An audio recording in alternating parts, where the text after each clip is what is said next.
Good evening, everyone, and welcome to beautiful Orvis Auditorium here on the University of Hawaii at Manoa campus. We're proud to bring you another SCEP Live Online concert. My name is Tim Slaughter, and I'll be your host for the evening. SCEP Live Online is a production of the University of Hawaii Presents, based at the University of Hawaii at Manoa Outreach College. I'd like to take a moment and thank our partners and sponsors: the university's music department, the East-West Center Arts Program, the Hawaii State Foundation on Culture and the Arts, the National Endowment for the Arts, the University of Hawaii, Kainoa Senior Services, Friends of Manoa Library, and you, our audience.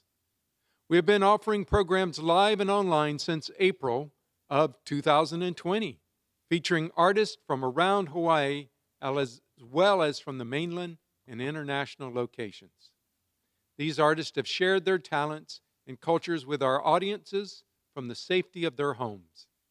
In an effort to continue to support the work of local musicians and other artists, we have created a series of concerts, and with the support of the university's music department and the East-West Center Arts Program, we are here at Orvis Auditorium featuring some of the best talent in Hawaii today.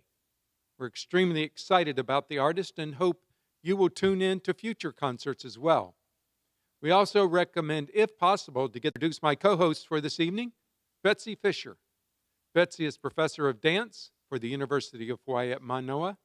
Formerly a member of the Murray Lewis Dance Company, she has performed and choreographed throughout the U.S., Europe, and Asia. Thank you for joining us this evening, Betsy. Aloha. Thank you, Tim. In this first-of-its-kind collaboration, tonight's artists, Kenny Endo, Norman Kaneshiro, and Yukie Shiroma, ask a question. They ask, if memory is constructed, then how do the keepers of traditions manage to even sleep at night? Kenny Endo, Norman Kaneshiro, and Yukie Shiroma share their explorations of this question through the interplay between Japanese taiko, Okinawan sanshin, and modern dance. The culmination of this project will be performed at Leeward Community College in January 2022, and dare I say, live. The Imaginary Homelands project is an artistic collaboration that began in 2019 with inspiration from Salman Rushdie, who describes remembrances of homelands like a broken mirror, with some fragments and shards that last forever. Rushdie also wrote that the act of revisiting the cultural past is more about memory and forgetting than recreating precisely what was. Kenny Endo is the artistic director of the Taiko Center of the Pacific. He tours extensively throughout the United States and internationally with his innovative cross-cultural musical collaborations. Norman Kaneshiro is founder and musical director of Ukwanshin Kabudan, an Okinawan performing arts organization. He's also instructor of Okinawan music here at UH. Yukie Shiroma is a modern and Okinawan dancer, and she's an Okinawan dance instructor here at UH as well. Yukie's also the artistic director of mask dance and physical theater company Monkey Waterfall. The show also includes Derek Fujio. He is music department chair and orchestra teacher at Kaimuki Middle School and president of the Hawaii Okinawan Koto Association.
Thank you, Betsy. Thank you, Tim, for the invitation for tonight's program.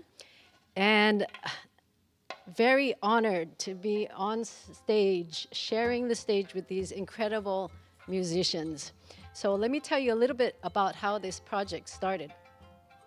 The story of Imaginary Homelands actually started a long time ago when I was a graduate student in dance here at the university, and I met Ben Moffitt, who was a theater student in Asian theater.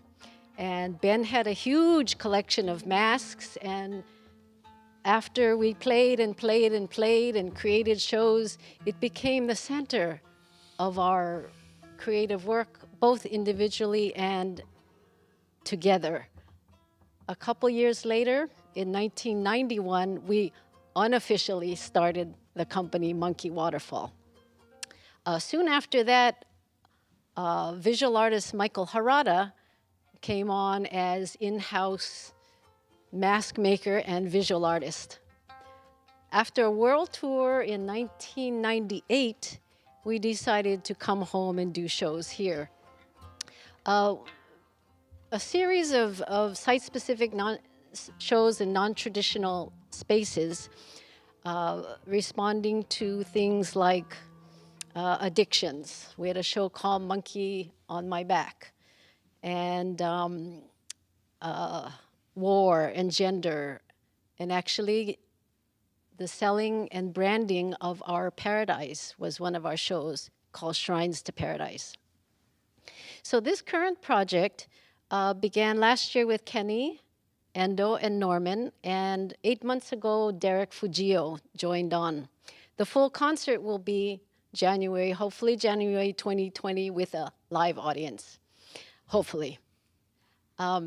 So, writer Salman Rushdie describes our remembrances of our homelands as more about memory and forgetting than about an accurate recreation of what once was.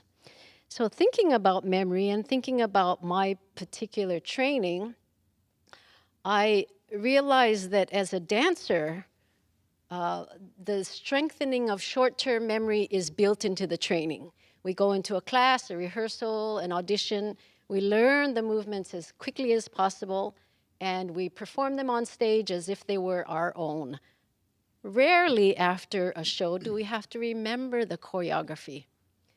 Okinawan dance was different.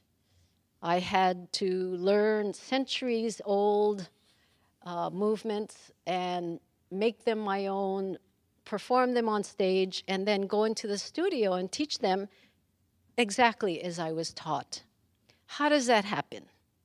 What kind of vitamins do I need to take to keep both parts of my memory alive?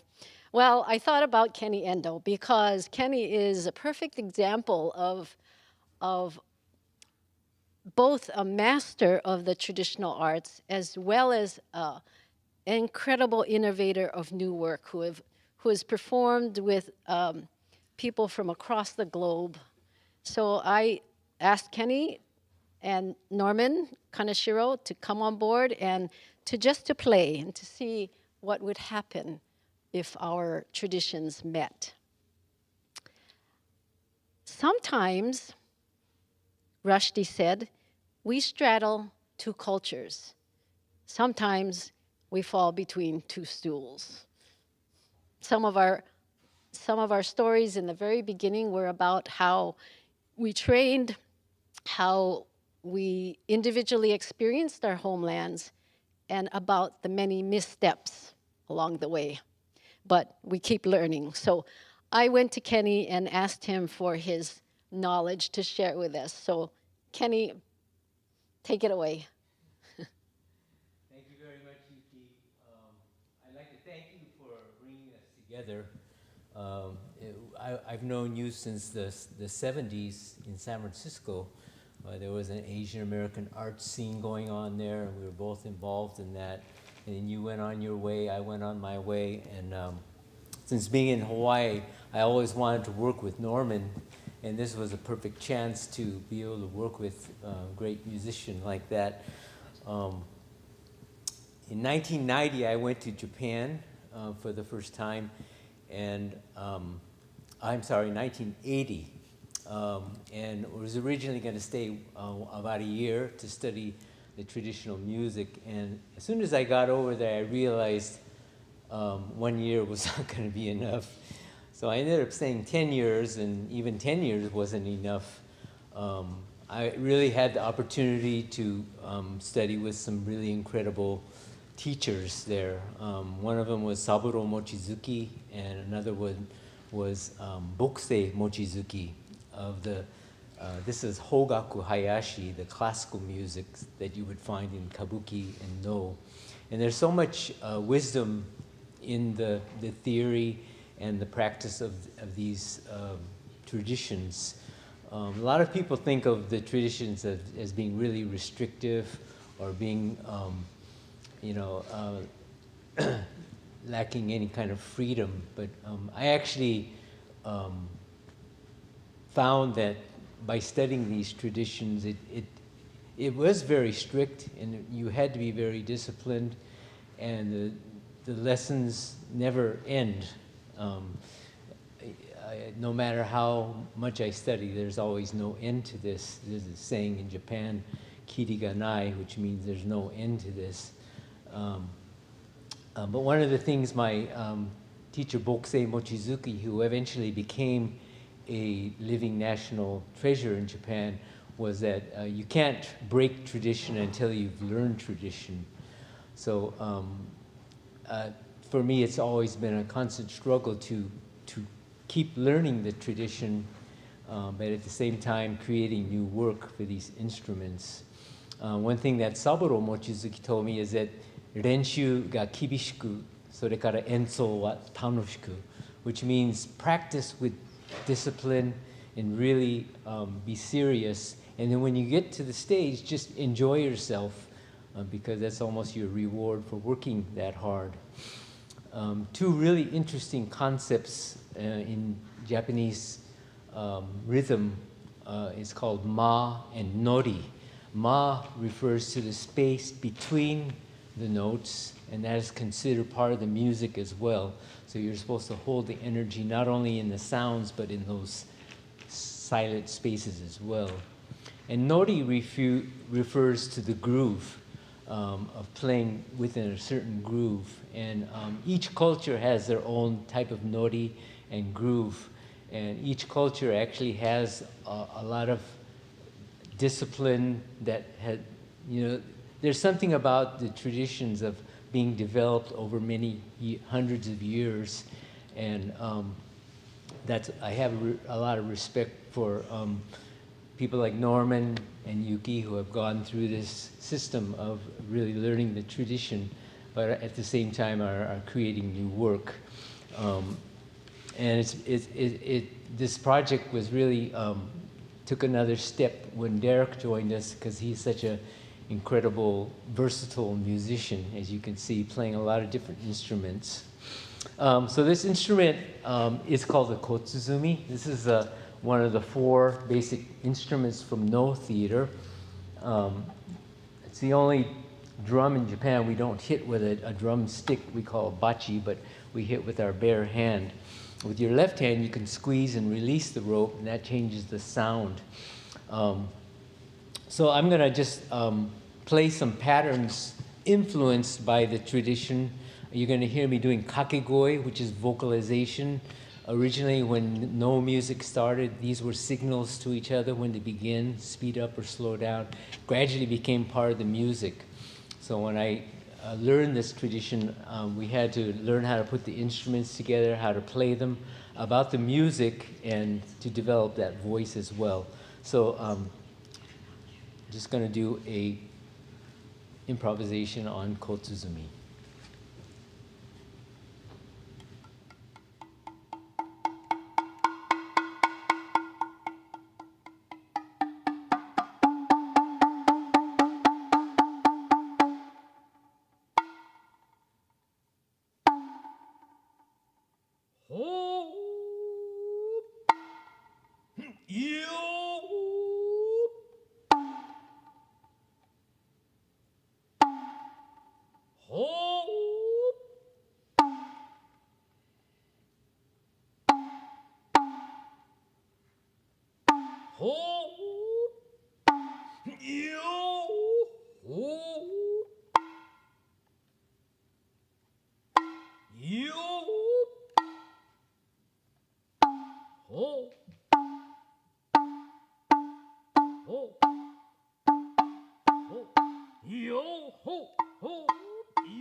Wow, thank you very much, Kenny.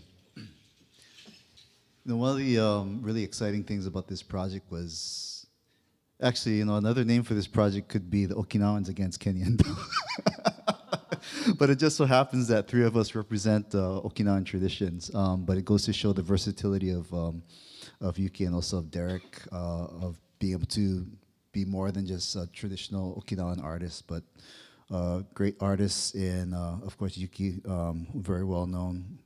Everybody knows Yukie in the modern world, modern dance world. And of course, Derek is a very accomplished musician in just about any other instrument you can think of.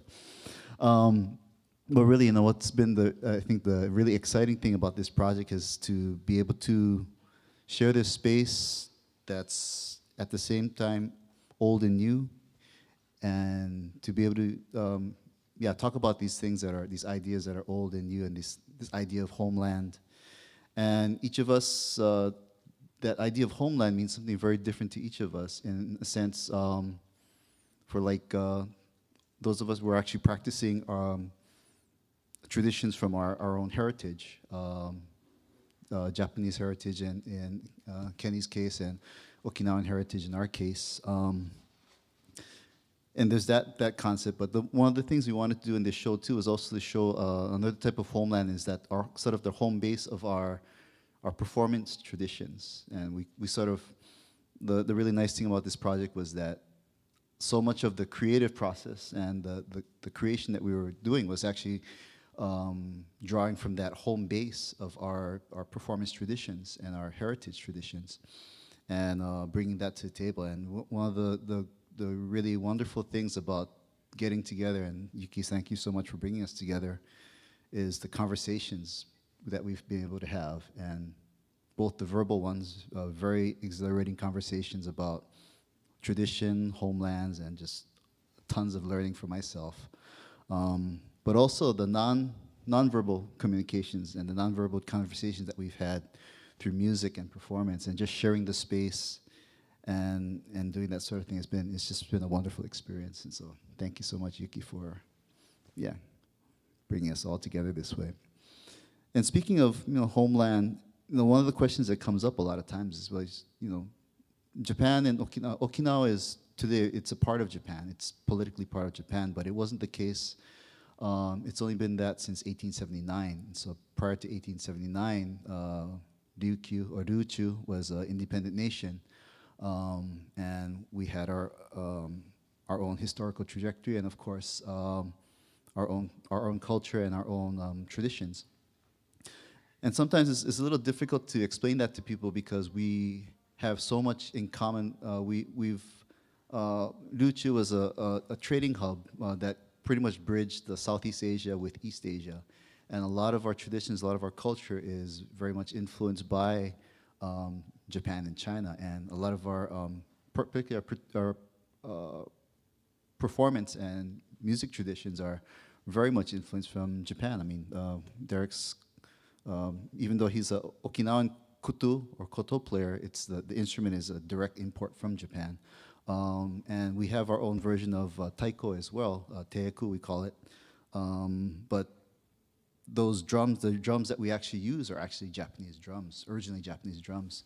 And so Okinawan culture has always been this way of sort of taking from being this trading hub for for centuries. We've adapted our culture to being able to take these different influences and different elements and sort of making them our own. And so,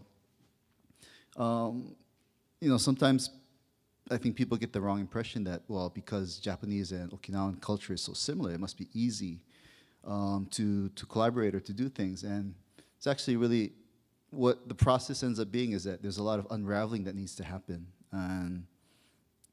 And looking at the sort of separating ourselves and looking at the differences. And once we were able to do that, that's when we started to see all of the different overlaps. And that's when we can actually appreciate the overlaps more, that we don't take it for granted that we're just, we were just, because we're related, that we're actually the same. And that's sort of been the trajectory for, I think, Okinawan people in general, especially here in Hawaii, with our heritage of having to separate ourselves as far as a community and as a people within the context of Hawaii. And so you'll see a lot of elements in Okinawan culture that are influenced or taken from Japanese culture, but it's uniquely Okinawan, and taiko is one of those things. And through this journey, it's interesting having so many conversations about this with Kenny, and really coming full circle, and imagining that our traditions are so different, but then in examining, especially in conversations about the ancient traditions of Hogaku and things like that, seeing that really, what he explained about the ma and nori, we don't have the same terminology, but we have the same concepts and the same ideas, and the way that we approach the music is so similar. And yet, our taiko traditions are so very, very different. And actually, in Okinawan music, everything is centered around the tradition that I do, which is uta sanshin, and all other instruments. And this is true now. I'm not trying to just put myself on pedestal here. I just happen to play uta sanshin, but all the other instruments are peripheral instruments. And so our music is centered around uta sanshin, and the important thing is the central part of it is uta, which is song. And so the basis of our music is song, and everything else, including the sanshin, is an accompaniment to that. And so the musical core is song and sanshin, and all the other instruments are there to support that and to embellish that. And sort of teku or taiko traditions ends up being sort of the outer periphery of that musical core. So sort of these concentric circles of accompaniment that we have. But the music and the dance has been a very, very important part of this idea of homeland for us, especially here in Hawaii. I think for the three of us, really the music and the performing arts was actually a way for us to connect to our heritage, and because those was us being actually 3-4 generations removed from the homeland. We grew up with stories of our connections to the homeland. We grew up with this strong idea of who our grandparents, our great grandparents, where they came from. But for most of us, it's an imaginary homeland. We've never seen it, we never touched it, and so the music and the dance was a way to kind of get to bridge that gap in a way to make those stories about our ancestors a little bit more familiar. And of course, the journeys that we've taken in our respective arts have actually brought us to make that physical contact with our homeland, to be able to make that connection. And so it's been a great journey that way. And so the piece we'd like to share, and again, because it just happens that three of us represent Okinawan traditions, we're going to kill all three birds with one stone in this performance. It's a dance piece entitled Nagarata, and this is a song about moon viewing. And the interesting thing about this piece is that a lot of times in Okinawan context, and actually I think in Japanese and Chinese literature as well, the moon represents sort of, it's this singular light in the sky, sort of represents solitude and loneliness. But what's interesting about this song is it's a song about the tsukimi, or about the moon viewing, and there's a moon viewing tradition in Okinawa as well. But it talks about going out to enjoy the view of the moon, but that the feeling that you get of watching the moon reminds you of the one that you love. And at the end, the persona in the poem says that I have to return to my beloved at home. He's waiting for me, and it's because of that, the viewing the moon. So it's a little different take on that, the idea of the moon, but it kind of goes in the opposite direction. Rather than solitude, it reminds the person of this place that they belong to, this place that they can call home, this place to go back to, and this place that they're excited to return to. So we'd like to share with you this dance, Nakarata, and it's actually comprised of 3 musical pieces. So, yeah, Nakarata Bushi, Karaya Bushi, and Shongane Bushi. And so we'll do a uta sanshin accompanied by kutu, and accompanying the dance. And so Nakarata Bushi.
Nagami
So this collaboration has been really exciting to work with Yukie and Norman and Derek.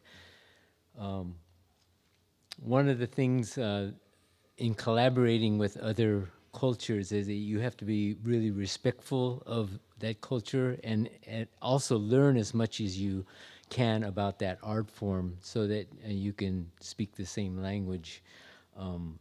So a lot of times these collaborations, it's the process that's just as valuable and interesting as the actual outcome or the performance. So it's definitely been the case in this collaboration. One of the collaborations I've done were with two great musicians here in Hawaii, No Okimoto and Dean Taba, and Noel actually composed a piece called East Meets West, which is a really beautiful composition. But I have another friend from India named Abhijit Banerjee. He's a tabla player, and when he brought me to India, he called our collaboration East Meets East.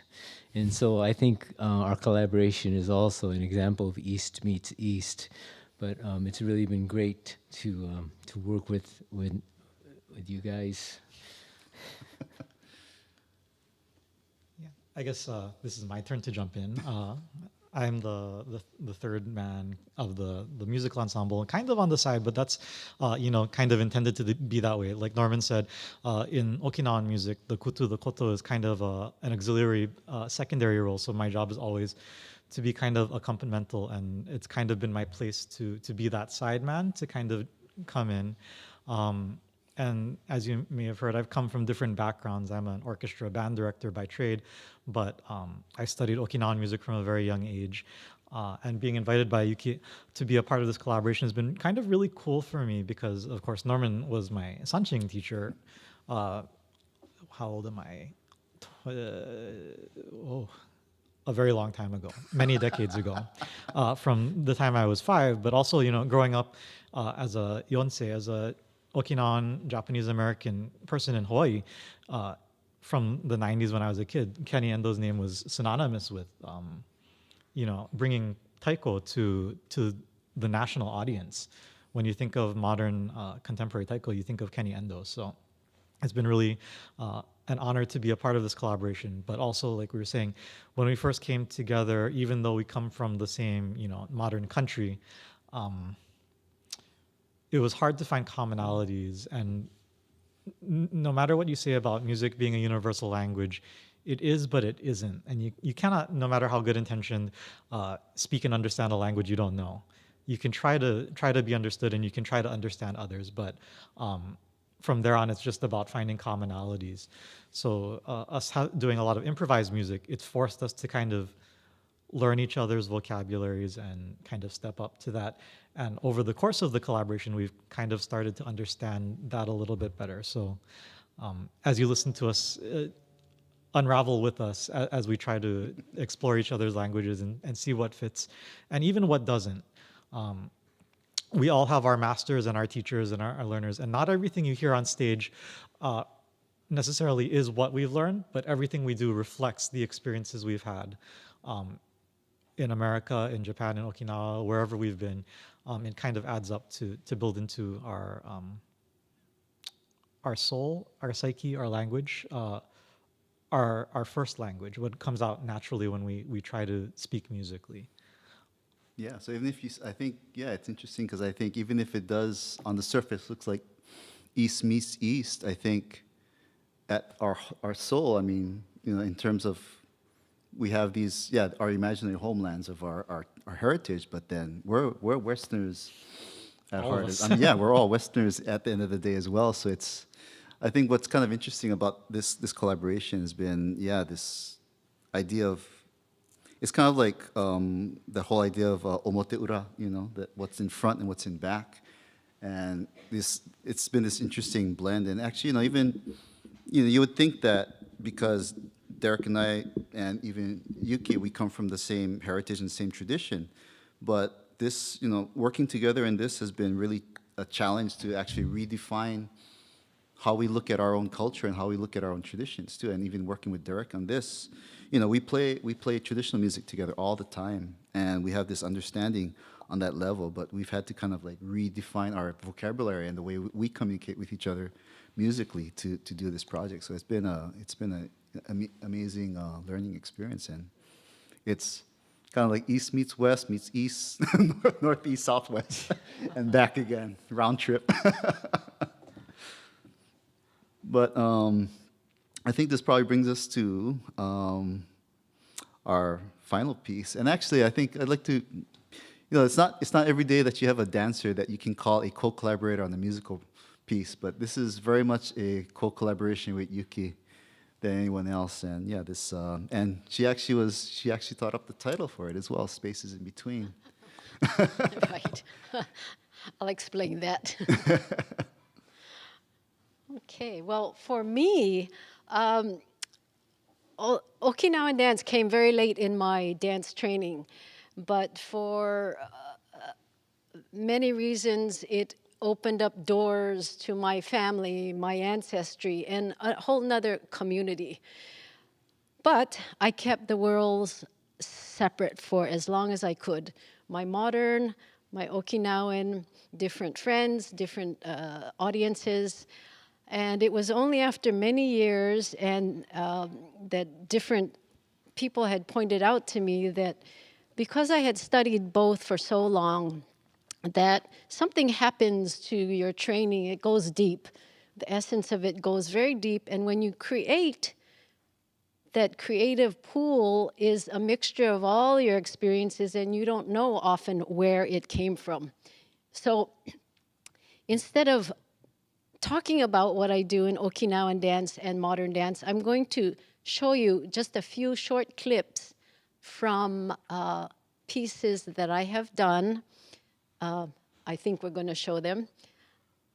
But let me explain real quick, because they're very short. The first piece is called Uchinanu Chimugukuru, the Okinawan spirit. And it is, I played off of the dancers entering with the female walk with that signature lifting of the foot. And then the second part is all male movements. And the masks are created by Michael Harada, and they were based on the classical Okinawan female makeup. The music was by Tuvan throat singers and a Bulgarian women's choir. But in the concert in January 22, it will be music from this incredible group. The second piece was called Kunjang Sabakui, and it is about it's a work song of the building of Shuri Castle. This song, the recording of it is by a popular women's group called the Nenes. The mask is by Balinese carver Nyoman Setiawan. And the last piece worked with Kenny in 2017 at a university main stage production. And it was inspired by an auntie of mine who said, the war never ended for us, that after the last battle of World War II, and even now with the military presence in Okinawa, they're still fighting being taken over by militarism. So they are feeling a little bit like they have to get up and fight again, get up and rise again. So for my auntie, she said it's the resilience of the Okinawan people and also the bond between people and the strength of the community that is going to save them to be able to rise up again and again and again. So that was the inspiration for Steel Rain. All of the dancers in the video are a combination of University of Hawaii dance students and some Okinawan dancers from the community. So, real quick, can we roll the video?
piece. Our last piece, coming to the end of the show. Our last piece is the center of our collaboration, and it was begun many months ago when Kenny first mentioned the concept of ma in the studio, and meaning the negative space, meaning the pause, the quiet time, but emptiness full of possibilities. So that became something we looked at as more experience and age make you realize that less is more. So that was that idea there. And Norman Kaneshiro, who is my sanshin sensei, always explained that the spaces between the notes are just as important as the notes itself. So, and we have seen in this pandemic time that the spaces in between ourselves have become so measured and so critical for our safety. All of that mixed together, and also our journeying to finding the distance, finding the spaces between our cultures has been a real experience with these incredible musicians. The piece is called, this next piece, our last piece, is called The Spaces in Between. But our working title was Getting to Know You. So see if you can see where the instruments speak to each other, harmonize or don't, right? As you're getting to know each other. So hit it, guys. Ready.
Thank you, Yukie, for a absolutely beautiful, emotional, fabulous performance. To all of these wonderful musicians, Derek, Norman, Kenny, it is an absolute pleasure to have you on the stage with us this evening.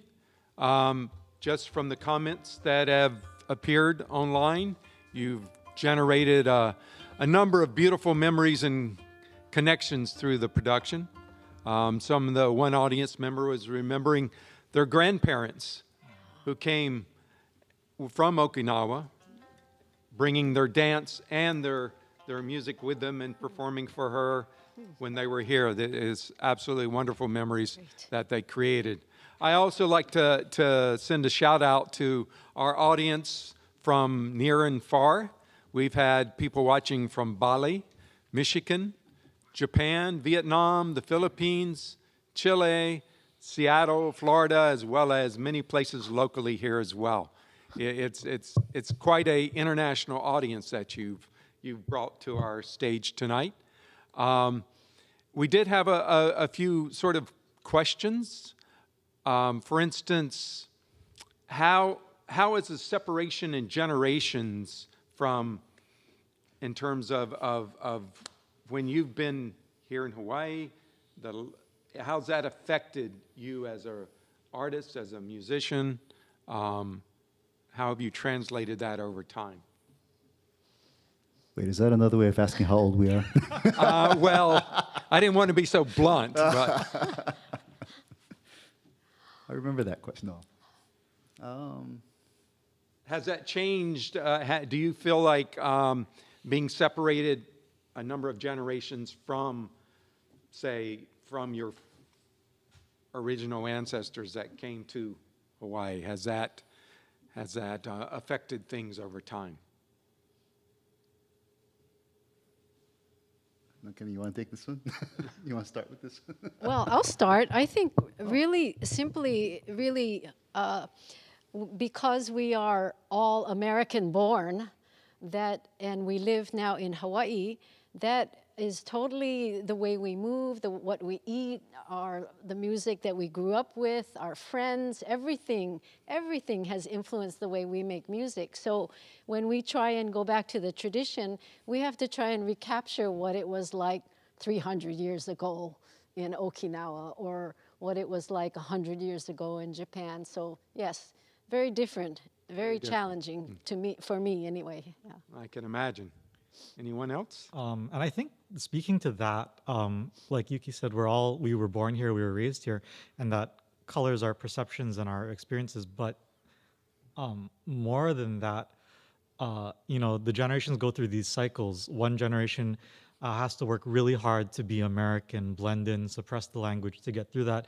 The next generation, in turn, wants to explore what they missed out in that connection. So I think by virtue of us, making the choice to become cultural practitioners, to seek out, the original sources of knowledge, or to get as close as we can to it, in spite of the fact, we didn't live back then. There are some people we'll never talk to. There are some recordings or masters we'll never hear, but that we strive to do our best to find and capture as much of that as we can, and integrate that into who we are, here in the 21st century.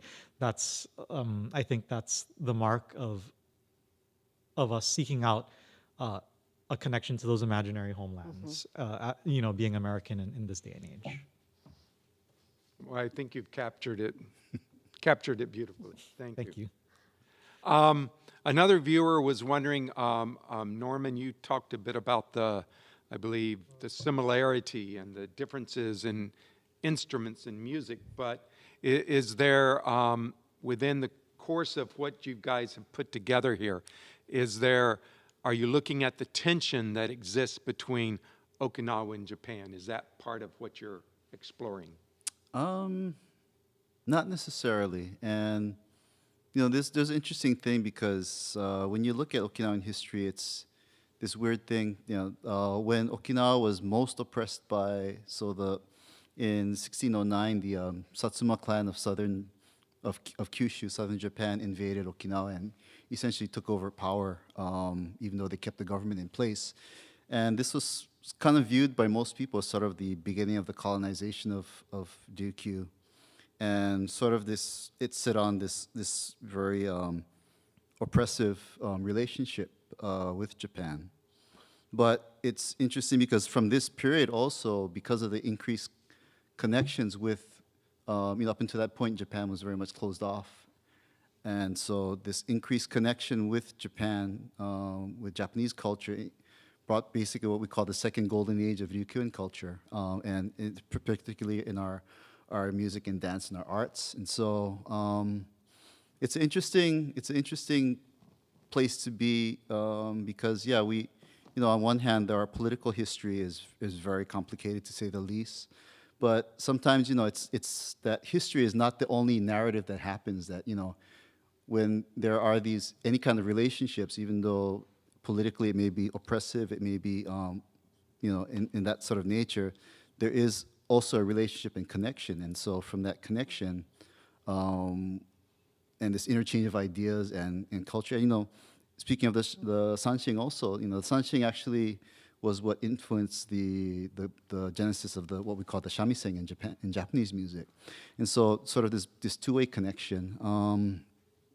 And so, yeah, we haven't actively talked about really the tension. I mean, we've kicked around that idea for certain thematic approaches, but I think from the way that we've approached it is basically looking at, and I guess too with the conversation that we've had to unpack so much culturally and from the musical cultures that we're working with, that yeah, we haven't even gotten to the political discussions yet.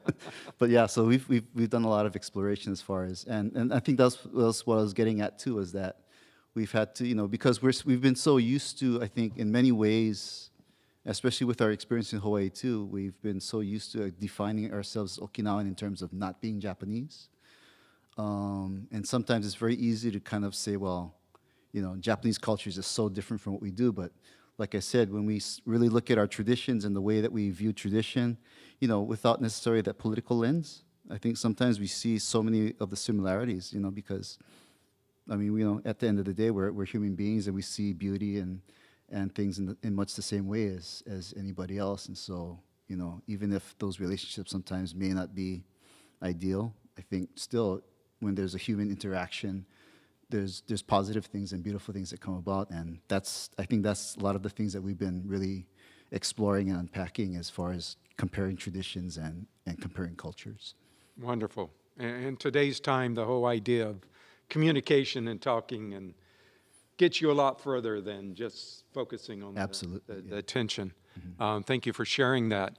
Yukie, perhaps you can say a little bit more about what audiences would see at Leeward in January, which will happen. Don't be pessimistic about this. Okay. What they would see that they wouldn't have seen tonight. I know it's a much larger production. Well, first of all, we're going to see Yukie dance more, right? We were trying to get her to do a lot more than that. We'll see. But there'll be more dancers, at least 8 to 10 dancers, and there'll be more musicians, and there'll be lights and set and audience to play off of, and I will bring back the 3 pieces that you saw in the video. I'm working on bringing those back in some form with new music by these musicians. So the recorded music I will not use anymore. I will have live musicians, so that will be different as well. So, okay, so yes, we're hoping. An expanded version of what we saw tonight. Yes. Oh, wonderful, wonderful. Yes. Well, I think we're getting close to the end of our show tonight. I do want to let a lot of audiences wonder whether or not there's a big crowd inside this house. Well, no. We have a wonderful crew who turns Orvis Auditorium into a recording studio in a mere couple of hours, and I can't thank them enough for what they do. And it's really just us and the artist here tonight, but we're happy all of you are out there.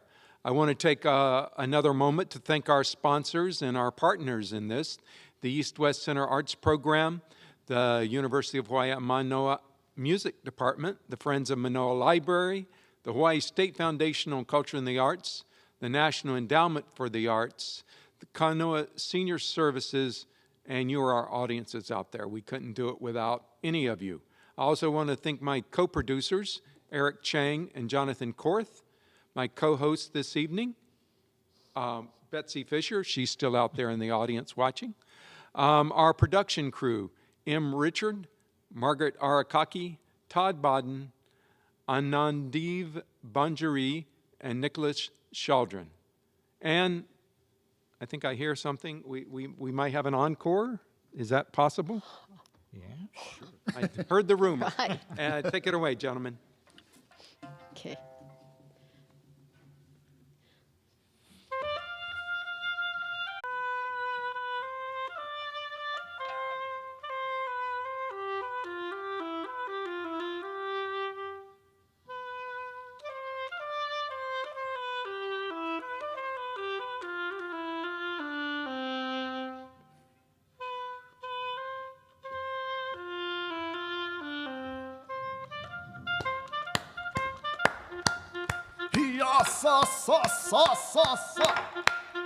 도신도의 산대만 이삼가의 나란시야 요이야나 와카사 마치무라 노사시나와노 다이